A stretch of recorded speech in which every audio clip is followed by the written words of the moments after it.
Wabarakatuh. Bismillahirrahmanirrahim. Alhamdulillahirabbil alamin. Asyhadu an la ilaha illallah wa asyhadu anna Muhammadar Rasulullah sallallahu alaihi wasallam wa ala alihi wa ashabihi amma ba'd. Alhamdulillahirabbil alamin. Alhamdulillah jazakumullahu khairan. Alhamdulillah jazakumullahu khairan. Mudah-mudahan Allah beri manfaat dan barokah. Tetap hatinya supaya selalu ditata dengan hati niat mukhlis lillah karena Allah, semata-mata yarjuna rahmatahu wa yakhafuna adabah. Innama a'malu binniyah fala a'malun illa binniyah.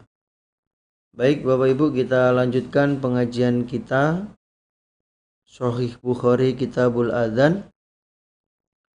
Nomor hadisnya 749.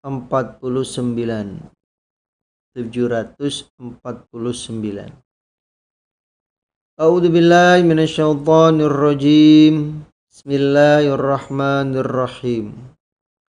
Haddatsana Muhammad ibnu Sinan qala haddatsana Fudaih qala haddatsana Hilal ibnu Ali an Anas ibni Malik qala berkata siapa Anas bin Malik.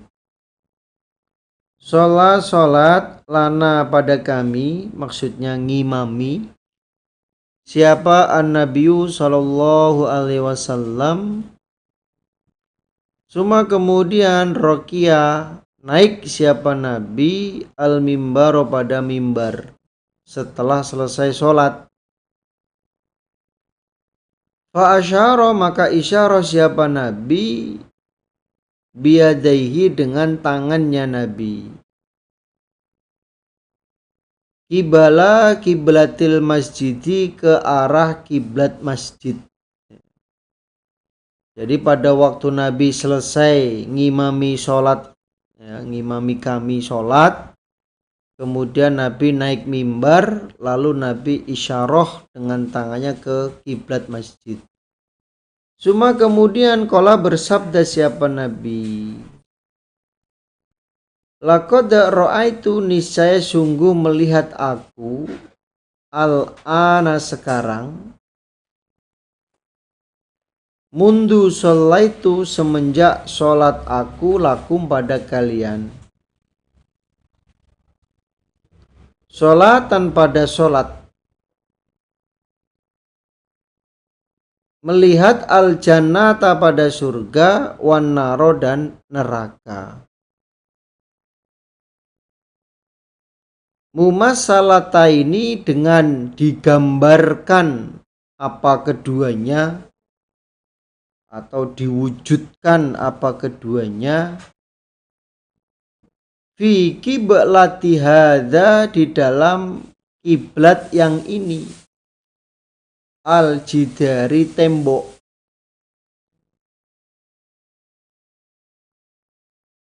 Falam arkal yaumi maka falam aro maka tidak melihat aku Nabi kal yaumi seperti hari ini fil khairi di dalam kebaikan wasyari dan kejelekan. Salasan 3 kali. Jadi Nabi bersabdanya 3 kali. Falam aro kal yaumi fi khair wasyari. Jadi Nabi bersabda sepanjang hidup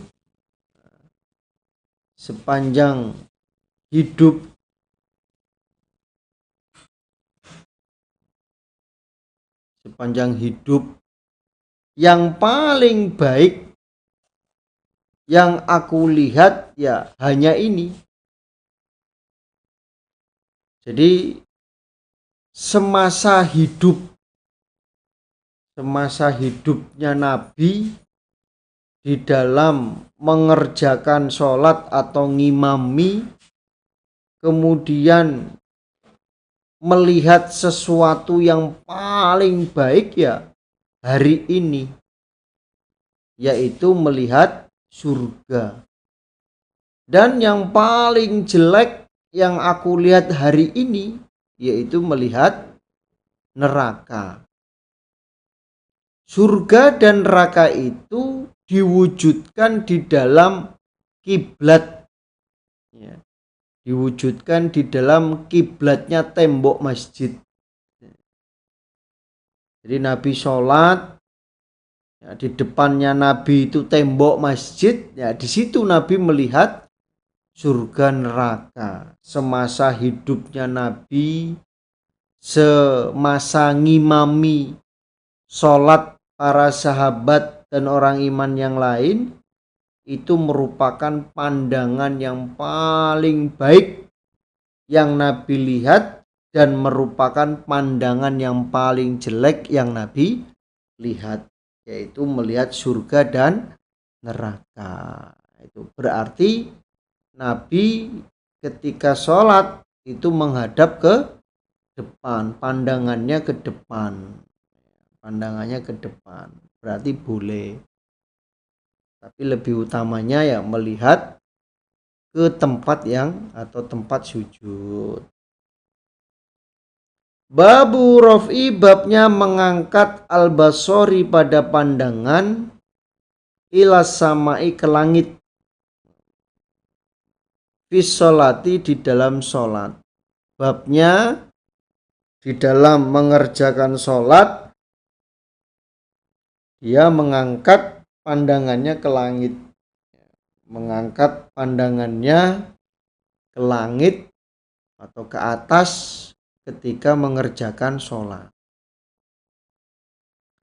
Hadasana Ali bin Abdillah qala akhbarana Yahya ibnu Sa'id qala hadasana ibnu Abi Arubah qala hadasana Qatadah anna Anasan, sesungguhnya Anas bin Malik iku haddasahum, bercerita siapa Anas pada mereka.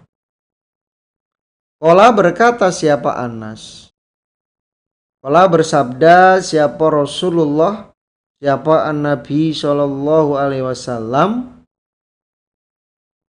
ma apakah balu aqwami, tingkahnya beberapa kaum. Maksudnya kenapa mereka itu yarfa'una, mengangkat mereka absorohum, pada pandangan mereka, ilas samai ke langit, fisolati di dalam sholat mereka, fisolatihim di dalam sholat mereka. Nabi bersabda, kenapa mereka itu kok sholat dengan keadaan mengangkat pandangannya ke langit, lagi sholat kok ndangak, melihatnya ke atas. Kenapa mereka seperti itu? Fastada, maka lebih berat atau lebih tegas opo qauluhu, sabdanya Nabi, fidalika di dalam demikian itu. Dengan sabda Nabi itu memberatkan para sahabat. Jadi Nabi, ma balu aqwami yarfa'una absarahum ila sama fi sholatihim. Mereka para sahabat merasa terbebani, menganggap itu merupakan dosa besar. Para sahabat keberatan dengan sabdanya Nabi. Wah, Nabi kok kayaknya marah.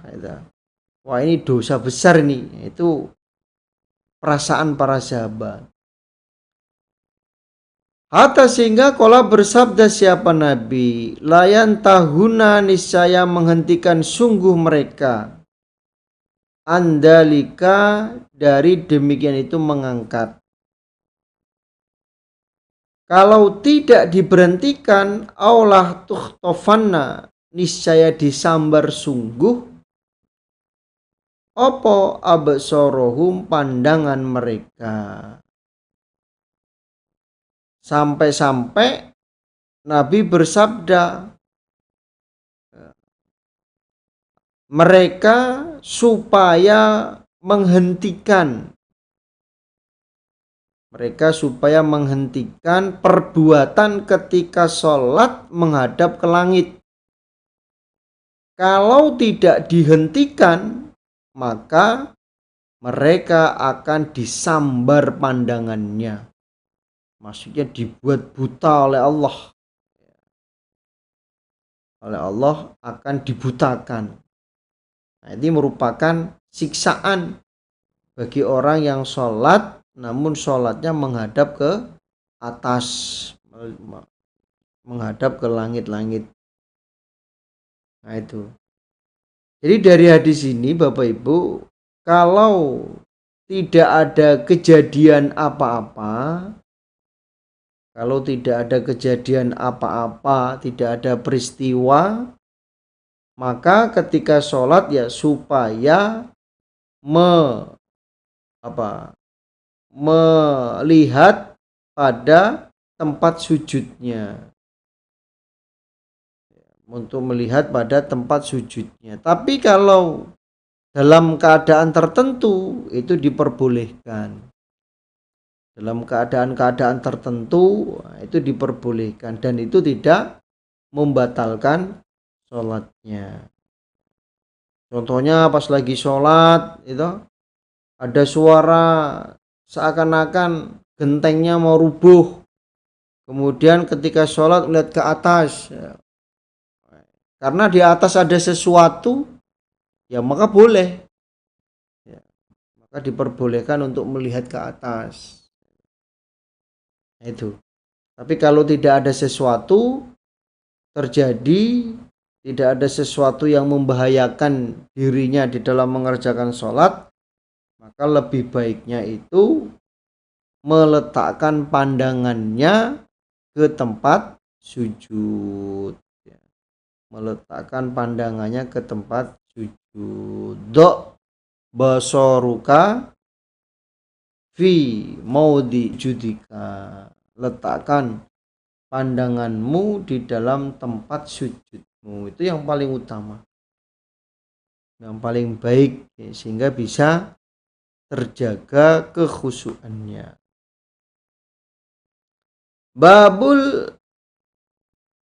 Babul litifati, babnya menoleh fisolati di dalam sholat. Babnya menoleh di dalam sholat. Ketika sholat menoleh.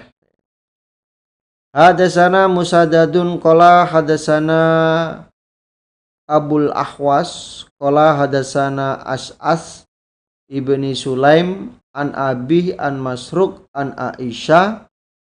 Qalat, berkata siapa Aisyah, Sa'altu, bertanya aku Rasulullah pada Rasulullah sallallahu alaihi wasallam, anil tifati, tentang menoleh, fisolati, di dalam sholat.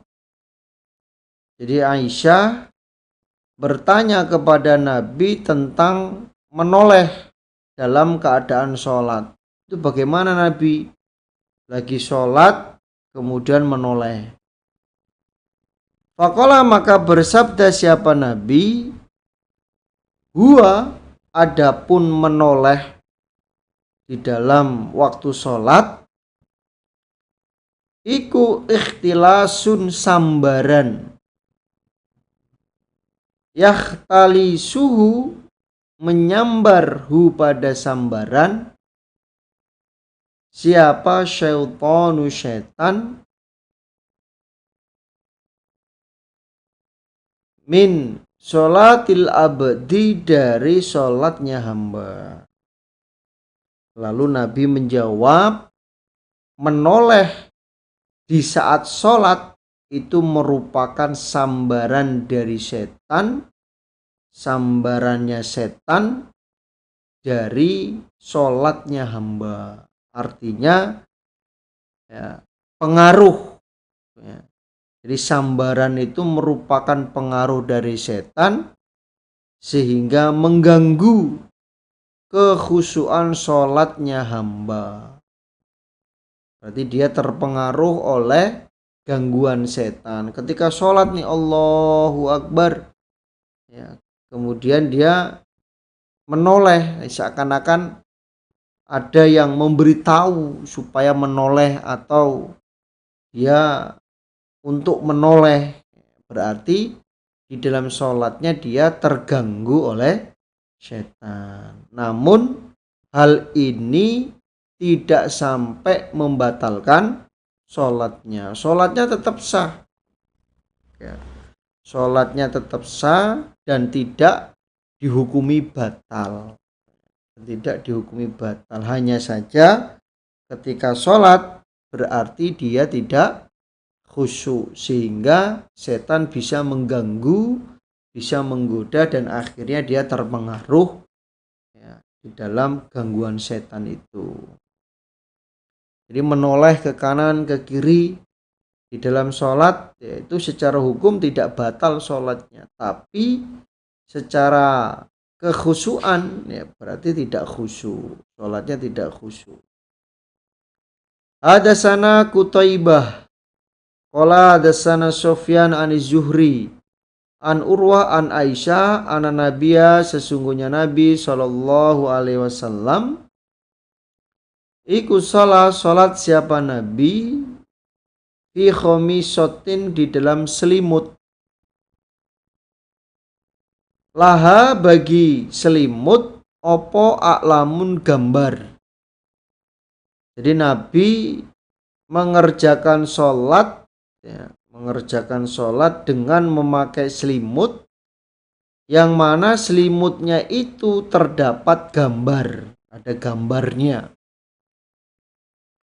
Faqala maka bersabda siapa Nabi, sagolatni menyibukkan ni kepadaku Nabi, opo aklamu gambar, hadihi yang ini. Nabi tidak khusyuk di dalam sholatnya karena melihat gambar itu. Ya, contohnya mungkin sajadah, sajadahnya ada gambar Ka'bahnya. Ini Ka'bah, ini Hajar Ismail, ini Hajar Aswad. Sehingga di dalam sholatnya itu terpengaruh dengan gambar itu. Atau mungkin ada tulisan. Di dalam sholatnya itu bajunya ada tulisan gambarnya. Liverpool, itu. Panitia hari kiamat, contohnya. Atau panitia kurban, sehingga mengganggu terhadap orang yang ada di belakangnya. Ya, Nabi memakai selimut yang ada gambarnya ketika sholat. Nabi itu tersibukkan dengan gambar itu. Ini jadi gambar robot toh, ikan ya bukan, dan lain-lain sebagainya, sehingga Nabi terpengaruh di dalam gambar itu. Idhabu, pergilah kalian biha dengan selimut, ila Abi Jaham, pada Abi Jaham. Jadi Abi Jaham itu ya, dia adalah pedagang kain. Pedagang kain. Wa atuni, dan datanglah kalian kepadaku Nabi, bi'an bijaniyati, dengan kain polos. Jadi Nabi itu beli selimut kepada Abi Jaham. Ternyata selimutnya itu ada gambarnya. Selimutnya ada gambarnya yang mengganggu kekhusyuan sholatnya Nabi. Lalu Nabi perintah untuk menukar. Lalu Nabi perintah untuk menukar selimutnya ke Abi Jaham dengan selimut yang polos. Dengan selimut yang polos.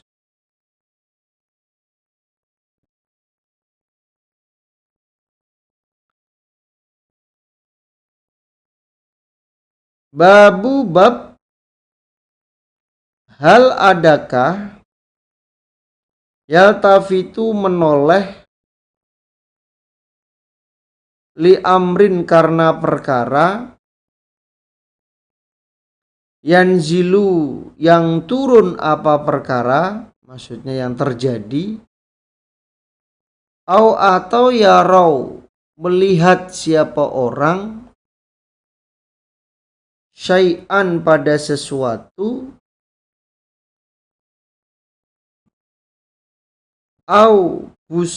busokon atau melihat riak fil kiblati di dalam kiblat, tembok yang ada di kiblat pengimaman. Babnya, bolehkah orang yang sholat itu menoleh karena ada sesuatu yang terjadi atau karena melihat ada riak di kiblat, riak, lendir atau ludah di dalam tembok kiblat, boleh enggak menoleh? Wala berkata siapa Sahal, iltafat menoleh siapa Abu Bakar radhiyallahu an, faro'a melihat siapa Abu Bakar an-Nabiya pada Nabi sallallahu alaihi wasallam. Sahal ya menyampaikan bahwa ketika Abu Bakar sholat ngimami, pada waktu itu Nabi terkena sakit, di Abu Bakar yang ngimami, kemudian Abu Bakar melihat Nabi, jadi mendengarkan kresek kedatangan Nabi, lalu Abu Bakar menoleh ke Nabi sehingga Abu Bakar melihat Nabi. Jadi Abu Bakar ngimami sholat, kemudian Nabi masuk masjid, nah Abu Bakar menoleh ke arahnya Nabi. Hadatsana Qutaibah ibnu Sa'id qala hadatsana Lais an-Nafi' an Ibnu Umar, anau sesungguhnya Ibnu Umar qala berkata dia, Ibnu Umar, ro'a melihat siapa an-nabiyyu Nabi sallallahu alaihi wasallam nukhamatan pada dahak fi kiblatil masjid di dalam kiblat masjid. Wahua sedangkan Nabi iku yusolli salat siapa Nabi baina yadayin nasi di depannya manusia, maksudnya ngimami. Nabi keadaan sedang ngimami sholat, Nabi melihat ada dahak atau riak di kiblat masjid. Fahattaha maka mengerok siapa Nabi pada dahak dengan keadaan sedang sholat, kerok dahaknya. Qala bersabda siapa Nabi hinang shorifa ketika bubar siapa Nabi, ketika selesai sholat lalu Nabi bersabda, inna ahadakum sesungguhnya salah satu kalian idza kana ketika ada fi sholatin di dalam sholat, fa innallaha maka sesungguhnya Allah iku kibla wajihihi pada arah wajahnya ahad. Maksudnya maksudnya Allah itu berada di depannya ahad yang sedang sholat. Fala yatanakhomanna maka jangan meludah sungguh siapa ahadun seseorang kibala wajhihi ke arah wajahnya, maksudnya ke depan, fi sholatin di dalam sholat. Setelah selesai sholat Nabi bersabda nasihat, karena Nabi tadi ketika sholat Nabi melihat riak, dahak yang nempel di kiblat tembok masjid. Selesai sholat, Nabi nasihat, sesungguhnya salah satu kalian ketika keadaan sholat, Allah itu berada di arah wajah kalian. Maksudnya berhadapan. Allah itu berada di depan kalian. Jadi ketika kalian sholat, Allah berada di depan kalian. Maka kalian janganlah meludah ke arah depan ketika sholat. Kalau di hadis yang sudah kita kaji itu, ketika meludah ke arah kiri atau ke bawah, kemudian diinjak, ya, ke bawah, kemudian ludahnya itu atau riaknya itu diinjak sehingga tidak mengenai orang lain. Itu sunnahnya atau perintah Nabi ketika sholat, kemudian mau nggak mau harus meludah, maka meludahnya ke kiri, kalau tidak ke bawah, kemudian diinjek dengan kaki kiri. Itu jangan ke depan, karena kalau ke depan ya berarti ya meludahi Allah. Allah sedang berada di depan ketika kita sedang mengerjakan sholat, nggak boleh. Rawahu meriwayatkan pada hadis siapa Musa ibnu Uqbah wa ibnu Abi Rawadin an-Nafi dari Nafi. Jadi kalau kita lihat dari hadis ini, berarti boleh orang dalam sholat itu menoleh. Ya, nyatanya atau prakteknya Nabi ketika ngimami, Nabi melihat ada dahak di kiblat masjid, ya Nabi melihatnya, Nabi menoleh ke sana. Begitu juga dengan Abu Bakar, ketika Abu Bakar sedang ngimami, kemudian melihat atau mendengar suara Nabi, gerakannya Nabi masuk masjid, lalu Abu Bakar menoleh ke Nabi, lalu Nabi isyarah agar Abu Bakar tetap di tempatnya, nggak usah mundur. Nah, itu kan begitu hadisnya. Itu berarti boleh. Jadi kalau ada sesuatu, terjadi sesuatu, menoleh itu boleh. Contohnya mungkin bapak-bapak atau ibu-ibu sedang sholat, kemudian anaknya berada di sebelah kanan pojokan, nangis. Kemudian bapak ibu menoleh ke anaknya, terus digendong, itu boleh. Tidak sampai membatalkan sholatnya. Alhamdulillah, jazakumullahu khairan. Mudah-mudahan Allah beri manfaat dan barokah. Insyaallah itu yang bisa disampaikan dari awal sampai akhir. Apabila ada kata yang kurang pas, saya mohon maaf sebesar-besarnya. Akhir kalam, assalamualaikum warahmatullahi wabarakatuh.